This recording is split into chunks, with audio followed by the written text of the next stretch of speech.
بسم اللہ الرحمن الرحیم. شاہنشین پر تشریف فرما علماء کرام اور محترم سامعین حضرات،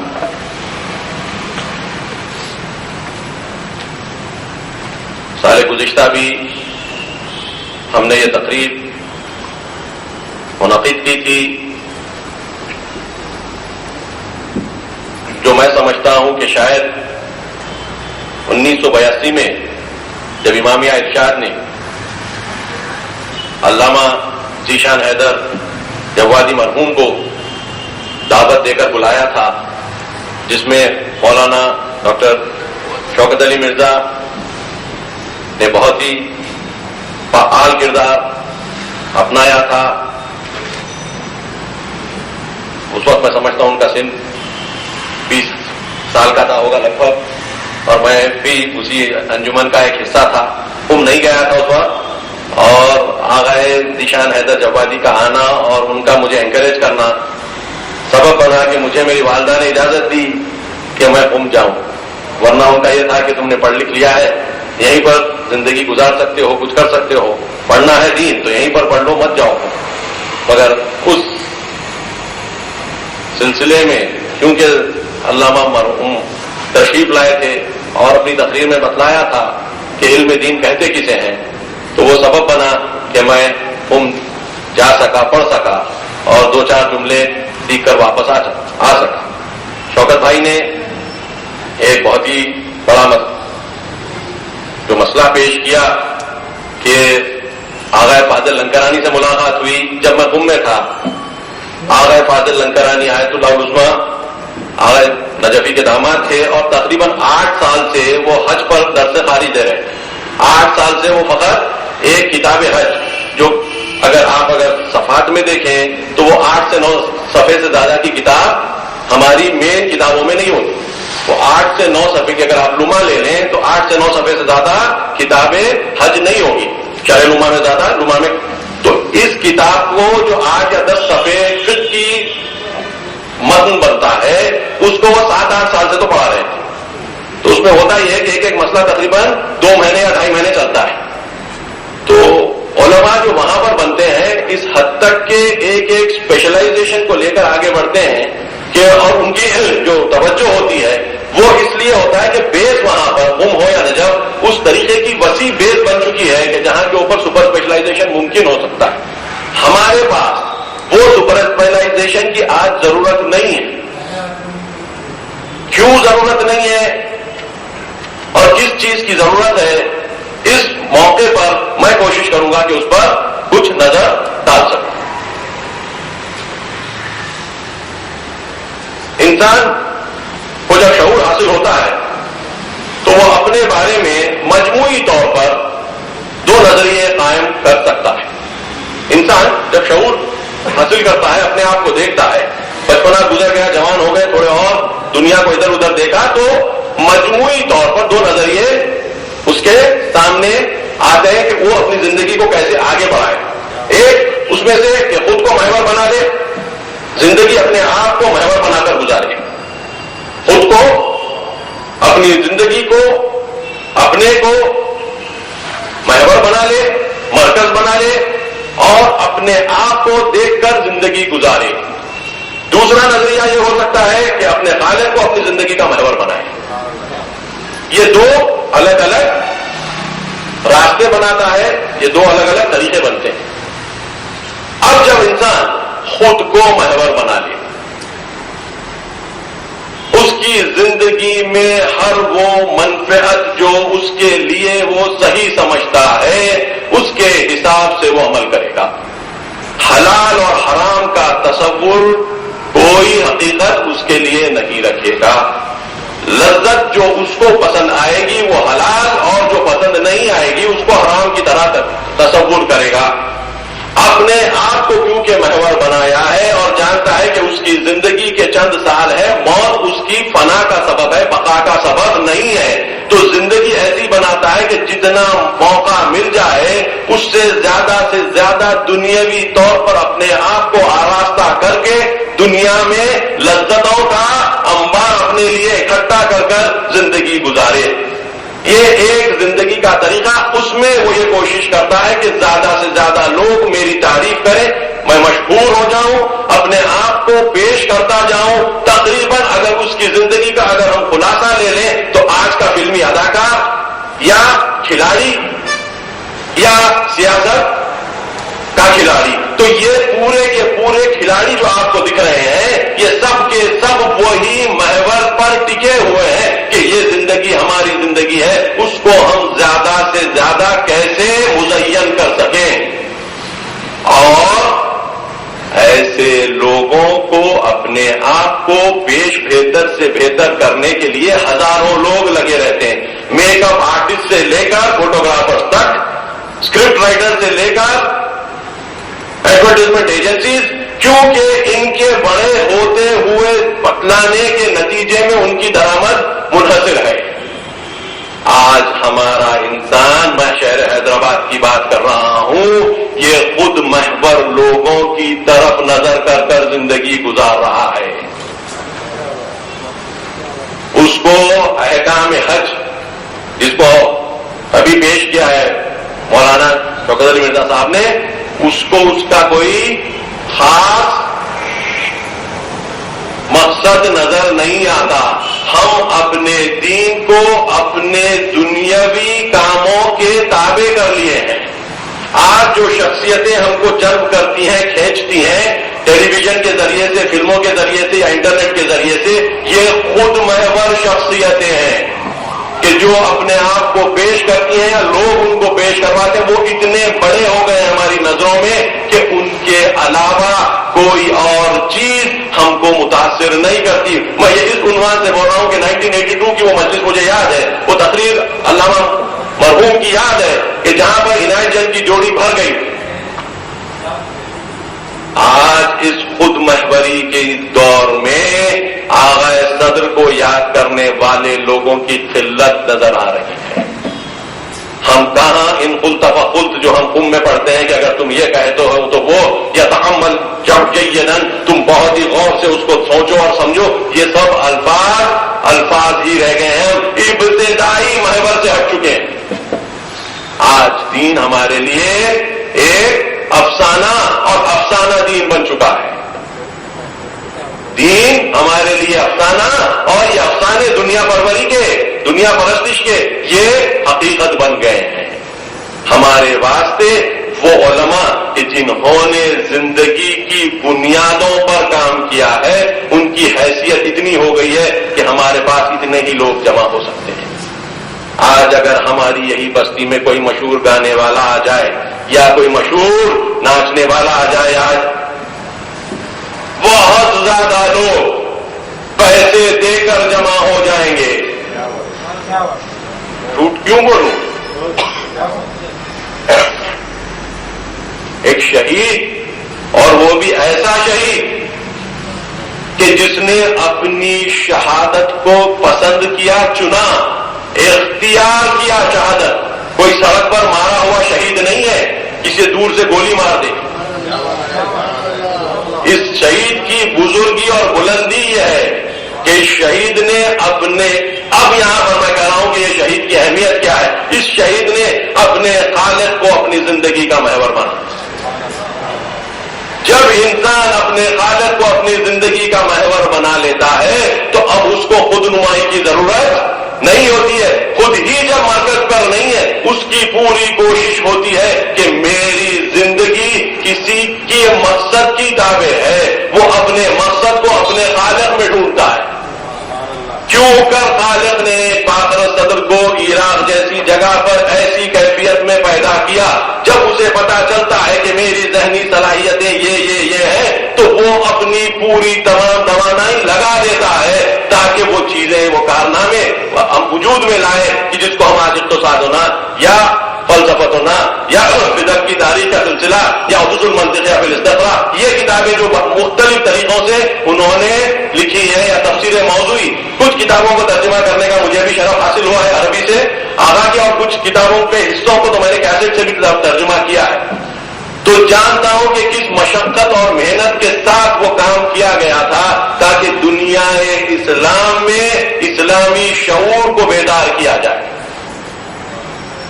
جب انہوں نے فلسفتوں نے اقتصادوں نے لکھا ان کی عمر 30 سال سے زیادہ تجاوز نہیں کری، 30 سال سے کمی تھی. آپ کی کوشش، آپ کی کاوش فقط اور فقط یہ ہوتی تھی کہ اللہ کے پیام کو بہترین طریقے سے کس طریقے پر عوام تک پہنچایا جائے تاکہ عوام میں وہ شعور حاصل ہو جائے کہ جو انہیں اس دنیا میں اور آخرت میں کام آئے گا. اس شخصیت میں آپ دیکھیں گے نہ کوئی تکبر تھا، اس شخصیت میں آپ دیکھیں گے نہ کوئی دنیا سے محبت تھی. ایک قصہ اپنی تفسیر ایک موضوع میں نقل کرتے ہیں، میں گزشتہ سال بھی نقل کیا تھا، اب بھی نقل کروں گا.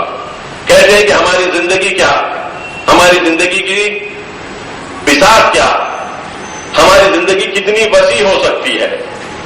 ہم دیکھتے ہیں کہ ہارون جب حج کے لیے آیا اور پلٹتے وقت مدینے کی طرف گیا اور دیکھا کہ موسیٰ بن جعفر کی اتنی وہاں پر عزت ہے کہ اسے خوف ہونے لگا کہ شاید میرا تختہ الٹ جائے گا. حرم رسول پر جا کر کہتا ہے کہ یا رسول اللہ میں آپ کے فرزند کو بغداد لیے جا رہا ہوں. یہ ماں کا صدر کے الفاظ کوٹ کروں، کیونکہ اگر میں انہیں یہاں پر چھوڑ دیتا ہوں تو میری حکومت کا مجھے تختہ الٹنے کا احتمال نظر آتا ہے. یہ کہہ کر امام موسیٰ بن جعفر علیہ السلام کو وہ لے کر گیا بغداد، اور اس کے بعد وہ سلسلہ رہا، ایک کے بعد ایک قید اور اس کے بعد شہادت. یہ کیفیت کو آپ پیش کرتے ہیں آغا باقر صدر اور کہتے ہیں کہ ہارون اس شخص کا نام تھا کہ جو بادلوں کو دیکھ کر کہتا تھا کہ تم کہیں پر بھی برس جانا، اس کا خراج، اس کا ٹیکس مجھے آنے والا ہے. جاؤ جاؤ کہیں پر برس جاؤ، اس کا ٹیکس تو میرے پاس ہی آنے والا ہے. اتنی بڑی دنیا رکھنے والے نے جب دیکھا کہ یہ دنیا اس سے کھنچ جائے گی، تب اس نے موسیٰ بن جعفر کو قید کر ساتھ لے گیا. آپ اور ہم، یہ سوال خدا کا صدر کر رہے ہیں، آپ اور ہم جس کی اتنی معمولی دنیا ہے، ہم ان معمولی چیزوں کے لیے اللہ کی خلاف ورزی کرتے ہیں، مخالفت کرتے ہیں. آج اگر ہمارے پاس ویسی ہی دولت اور ملک ہوتا جو ہارون کے پاس تھا تو آپ اور مجھ کو دونوں کو سوچنا چاہیے کہ کیا ہم موسیٰ بن جعفر کو گرفتار کر نہیں لے جاتے. جب دنیا کی چھوٹی لذتیں ہم کو گناہ پر مجبور کرتی ہیں تو اتنی بڑی لذت، اتنا بڑا ملک، اتنی بڑی جاؤ حشم کی کا سلسلہ یہ سب ہوتا تو کیا ہم چھوڑ دیتے؟ یہ خوشی کی بات ہے کہ اللہ نے ہم کو ویسا نہیں آزمایا. اور ایک آپ کہتے ہیں یاد رکھو کہ تم اگر اللہ کے پورے نہیں ہو جاؤ گے، علماء سے خطاب کر رہے تھے، یاد رکھو اگر تم پورے اللہ کے نہیں ہو جاؤ گے تو تم اللہ کے راستے کے چور بنو گے، اللہ کے راستے کے چور بنو گے، ڈکیت بنو گے. کیونکہ تم تو ہو اللہ کے راستے پر مگر اس کے آگے اللہ کو مقصد نہیں بنا رہے ہو. تو جو آدمی اللہ کے راستے پر آئے گا، کیونکہ تم اللہ کو اب رازق نہیں سمجھتے ہو، اس کو لوٹ لو گے. میٹھی باتیں کر کے، غلط باتیں بتا کے، ہاتھ میں ہتھیلی میں جنت بتا کر یہ پورے کام کرو گے، مگر یاد رکھو لٹیرے بن جاؤ گے اللہ کے راستے پر، اور اللہ کے بندے جو اللہ کے راستے پر چل رہے ہیں ان کو لوٹ لو گے. تو وہ درد، اور شاید یہ تقریر کے 2 سال بعد بھی آپ زندہ نہیں رہے. اور یہ بھی بولے اس تقریر میں کہ میرا باپ نہ ہی میرا بھائی، یہ میرے سن جو آج ہو گیا ہے تقریباً 45-46 سال کا سن تھا اس وقت، وہ وہاں تک نہیں پہنچے، اور مجھے بھی پتا نہیں ہے کہ میں اور کب تک رہوں گا. تو اپنی زندگی کو ایسے گزارے کہ اپنی موت کا انتخاب آپ کر سکیں. مشکل چیز ہے. دنیا کو محور بنانے والے کے لیے موت خاتمہ ہے، تو اس لیے کبھی کسی ویلیو پر وہ موت کو ترجیح نہیں دے گا کہ میں کسی ارزش، کوئی ویلیو کے لیے شہید ہو جاؤں، مر جاؤں. کیونکہ اس کی ویلیو اسی کا خود کا نفس ہے، اس کی ویلیو اسی کا خود کا نفس ہے. تو وہ نفس پر مر رہا ہے تو نفس کو کسی چیز پر مرنے کب دے گا؟ یہ اس مطلب کی کامیابی ہے کہ جہاں پر محور خدا ہوتا ہے تو خدا پر مر جانا کامیابی سمجھا جاتا ہے. ان کو کربلا میں نظر آئی، یا اس سے پہلے یا اس سے بعد جو اہل خدا ہوتے تھے، اللہ کے پاک بندے ہوتے تھے، خالص بندے ہوتے تھے، ان کو موت اور زندگی میں کبھی فرق نظر ہی نہیں آیا، کیونکہ زندہ ہے تو بھی اللہ کے ساتھ ہے، مر بھی جائیں گے تو اللہ کے ساتھ رہیں گے۔ دیکھنا یہ ہے کہ وہ ہمیں زندہ رکھنا چاہتا ہے یا وہ ہمیں شہید ہوتا ہوا دیکھنا چاہتا ہے۔ اگر شہید ہوتا ہوا دیکھنا چاہتا ہے تو بالکل شہادت قبول کر لیں گے۔ لا ارى الموت الا السعادة والحیاة مع الظالم الا برما۔ ہم نہیں سمجھتے موت کو سوائے یہ کہ وہ سعادت ہے، اور ہماری زندگی ظالمین کے ساتھ کو ہم رسوائی سمجھتے۔ امام حسین کا قول ہے، لا ارى الموت الا السعادة والحیاة مع الظالمین الا برما۔ یہ کیفیت جب آتی ہے کہ جب زندگی اور موت دونوں اللہ کے لیے برابر، بلکہ موت کو ترجیح دینا شروع کرتے ہیں اگر موت اللہ کو پسند ہے۔ یہ موت کا زندگی پر ترجیح دیے جانا اسی ایک مکتب کی میراث ہے کہ جہاں کے اوپر ہم سیکھنے لگتے ہیں کہ یہ طریقہ زندگی کا، یہ طریقہ موت کا۔ اگر زندگی رہنا باقی ہے تو وہاں پر کمپرومائز بھی ہوگا، صلح امام حسن بھی ہوگی، صلح حدیبیہ بھی ہوگی، علی کا جو کردار ہوگا 25 سال تک خاموش بیٹھنا، وہ خاموش بھی بیٹھیں گے، مگر کبھی وہ مرحلہ آئے گا جہاں پر دین خطرے میں ہے، دین کے اصول ختم ہو رہے ہیں، تو وہاں پر حسینی قیام ہوگا اور اہل بیت اپنے آپ کو پہلے پیش کریں گے، اپنے بچوں کو پیش کریں گے، ہر پورے خانوادے کو پیش کریں گے۔ کیوں کہ دین کی اہمیت زیادہ ہے، خدا اب شہادت طلب کر رہا ہے۔ اس سلسلے کی کڑی کا نام شہید صدر ہے۔ وہ سلسلہ نہ ختم ہوا ہے نہ تا قیامت ختم ہوگا۔ کون اس سلسلے کا حصہ بنے گا، اس کی پہلی اور آخری شرط اخلاص ہے۔ اس کی پہلی اور آخری شرط اخلاص ہے، کیونکہ اگر اخلاص رہے گا، نیت میں خلوص رہے گا، تو جس طریقے سے امام ششو امام جعفر صادق علیہ السلام فرماتے ہیں کہ دیکھو تم اگر خالص نیت رکھو تو تمہارے لیے شیطان سے کوئی رابطے کی گنجائش ہی باقی نہیں رہتی، کیونکہ خود قرآن کہہ رہا ہے کہ وہ مخلص بندوں کو نہیں بہکا سکتا، اور پھر قرآن ہی میں خدا شیطان کے حوالے سے بیان کر رہا ہے، وہ کہہ رہا ہے کہ سوائے تیرے مخلص بندوں کے سب کو گمراہ کروں گا۔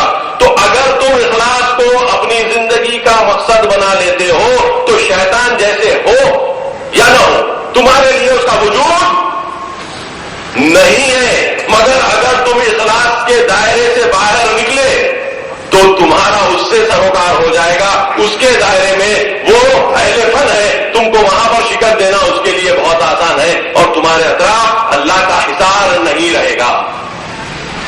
یہ تعلیمات کا نتیجہ ہے کہ اس قسم کے خالص علماء آج بھی نکل رہے ہیں۔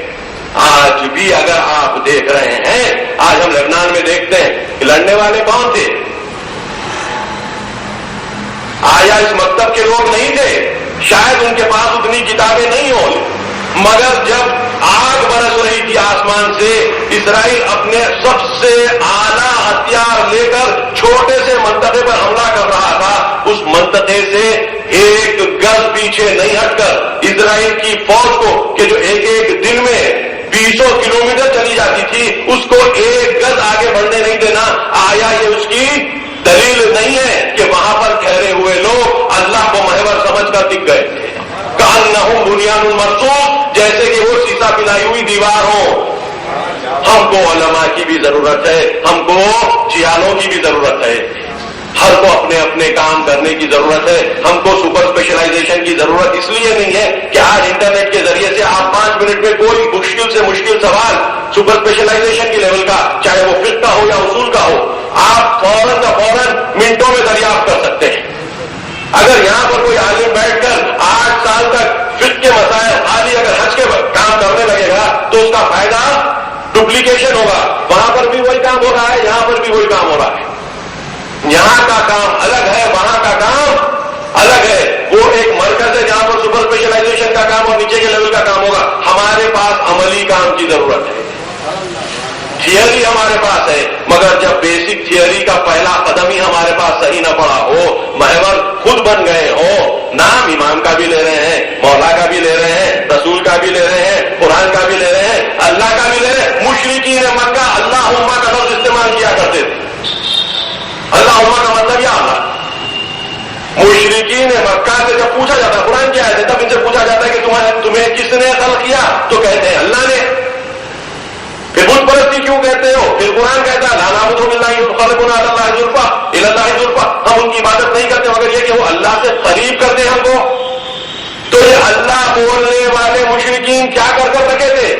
ان کا حد سیٹی اور تالیوں کے علاوہ کچھ نہیں تھا۔ بدکاریاں مکے کو گھیر چکی تھیں، اللہ کا نام فقط زبان پر رہ گیا تھا۔ تو یہ کیفیت تو تھی، اللہ کا نام تھا، شرک کے ساتھ تھا۔ آج بھی ہم اللہ کا نام لیتے ہیں، رسول کا نام لیتے ہیں، اہل بیت کا نام لیتے ہیں، قرآن کا نام لیتے ہیں، مگر اس کے ساتھ کیا لے رہے ہیں؟ جب اخلاص نہ ہو، جب محور خدا نہ ہو، ہمارا محور بدل گیا ہے۔ ہمارے پاس ہم پر جو انٹرنیٹ اثر کر رہا ہے، جو ہمارے جوانوں پر ٹیلی ویژن اثر کر رہا ہے، یہ اثر جب تک رہے گا، جب تک یہ ابتدائی دینی باتیں نہیں سمجھائی جائیں گی، جب تک کہ جوانوں کو کھینچ کر سمجھایا نہیں جائے گا کہ تم ظلمتوں میں ڈوب رہے ہو، جو نور کی شکل دی جا رہی ہے، نظر کو خیرہ کرتی ہے، چمک تہذیب حاضر کی، یہ سنائی مگر جھوٹے نگوں کی ریزہ ہے۔ اقبال نے زمانہ پہلے یہ کہہ دیا تھا، تمہاری تہذیب اپنے خنجر سے آپ خودکشی کرے گی، جو شاخ نازک پہ آشیانہ بنے گا ناپائیدار ہوگا۔ دیار مغرب کے رہنے والوں، خدا کی بستی دکان نہیں ہے، ایران جسے تم سمجھ رہے ہو وہ آب زر کم عیار ہوگا۔ یہ سب باتیں کہہ چکے ہیں لوگ۔ دنیا پرستی میں ڈوبنے والی امتیں الگ ہوتی ہیں، خدا پرستی میں ڈوبنے والی امتیں الگ ہوتی ہیں۔ ہمارے لیے یہ شہادتیں خود اس دور میں جبکہ ہم زندہ تھے، ہمارے خلاف اللہ کے پاس حجت بن کر آئیں گی۔ تمہارے پاس شہید صدر، تمہارے پاس تمہاری زندگی میں بنت الہدا، شہید صدر کو اپنی بہن کے ساتھ اریسٹ کیا گیا تھا۔ ایک عالم کے لیے اس کی مستورات کو اریسٹ کرنا اور ظلم کرنا ان کے اوپر بہت گرا، اس کو کتنا بھی کچھ کر دیں، اس کے مستورات کو اگر کچھ کرتے ہیں بہت گرا گزرتا ہے۔ لیکن اسی کیفیت میں، جس کیفیت میں امام حسین نے جناب زینب کو کارواں کا سپہ سالار بنا کر سپرد کیا تھا، اس شہید نے وہ ظلم برداشت کرتے ہوئے بھی اپنی جگہ سے ہلا نہیں، بدترین شکنجوں کے، بدترین ٹارچر کے باوجود اپنی جگہ پر قائم رہا۔ وہ شخص کو آج ہم دیکھتے ہیں کہ جو اپنی 47 سالہ زندگی، خود ایک مرتبہ سوال کرتے ہیں اپنی تقریر میں، اے صدر، کہتے ہیں کہ میں یہ سوال اپنے سے 1000 مرتبہ کر چکا ہوں، اے باقر صدر، تو یہ جو اسلام اسلام اسلام کر رہا ہے، کہیں ایسا تو نہیں کہ کیونکہ اسلام کا اگر بول بالا ہو جاتا ہے تو اے صدر تیرا مقام تو بلند ہو جائے گا، تو کہیں تو اپنی مقام کی بلندی کو مد نظر رکھتے ہوئے اسلام اسلام نہیں کر رہا ہے؟ وہ تو ٹٹولا ہوا دل جا کر ایسی شہادت دے سکتا ہے، وہ بدگمان دل جا کر ایسی شہادت دے سکتا ہے کہ ایک شاہبہ بھی میری منفعت کا میری خدا محوری میں نہ آ جائے۔ ہم ایسے علماء کی زندگی ہمارے سامنے ہمارے پیریڈ میں کنٹمپرری دیکھ چکے ہیں، ہم کو سبق سیکھنا چاہیے۔ اگر ہم نہیں سبق سیکھیں گے تو اس کا نتیجہ بدتر ہو رہا ہے، بدترین دکھ جائے گا۔ امت مٹ رہی ہے، پوری مٹ جائے گی، تمہاری داستان تک بھی نہ ہوگی، داستانوں میں والی ہماری کیفیت ہو جائے گی۔ ہم کو جلد سے جلد اپنے آپ کو قرآن سے اور اہل بیت سے منسلک کرنا ہے۔ میں واللہ کہہ رہا ہوں، ہم نہ قرآن سے متمسک اس وقت ہے حقیقی معنی میں، نہ اہل بیت سے۔ انی تارکوں فیکم ثقلین کا مطلب میں چھوڑے جا رہا ہوں نہیں، میں نے چھوڑ دیا تمہارے واسطے اور تم بھی چھوڑ دو، یہ معنی لے کر ہم چل رہے ہیں۔ ہمارے پاس لقلقہ لسانی کے طور کے اوپر بہت کچھ ہے، دل میں کچھ بھی نہیں ہے۔ جب تک وہ دل میں کچھ نہیں آئے گا ہمارے پاس کے علماء کو ذلیل اور اشرار کو عزت ملتی جائے گی۔ جو کیفیت کربلا کے پہلے اور کربلا کے بعد ہوئی وہی ہوتے جائے گی. بدترین لوگوں کو زیادہ سے زیادہ عزت دی جائے گی کیونکہ وہ بدترین ہمارے جیسے ہیں, اور نیک ترین لوگوں کو جو خدا کو محور بنا کے زندگی گزاریں گے ان کو برا کہا جائے گا. کیوں کہ لا تحب الناصحین, قرآن کہتا ہے تم نصیحت کرنے والوں کو پسند نہیں کرتے. ہم وہ ہو کر رہ جائیں گے جو ہم کو گناہ کی طرف تشویق کرے گا, شوق دلائے گا, بھڑکائے گا, لے جائے گا, وہ ہو جائے گا اچھا. اس کی بیماری بھی ہوگی تو ہمارے پاس کے لوگوں کے آنکھوں میں آنسو نکل جائیں گے, فلاں ہیرو بیمار ہو گیا. جب ہماری کیفیت یہ ہو جائے کہ جو دنیا کو تباہ کر رہا ہے خود محوری کو بنیاد بنا کر اس کو ایک فلسفے کے طور پر پیش کر رہا ہے, ناچ رہا ہے, گا رہا ہے, فسق کر رہا ہے, اس کی بیماری ہمارے آنکھوں میں آنسو لا رہی ہے. اس سے بڑھ کے کیا ہو سکتا ہے؟ سانحہ نہیں ہے. جب ویسا ہوگا تو شہید صدر کے لیے یاد کرنے والے اتنے ہی ہو جائیں گے, شہید صدر کو یاد کرنے والے اتنے ہی ہو جائیں گے.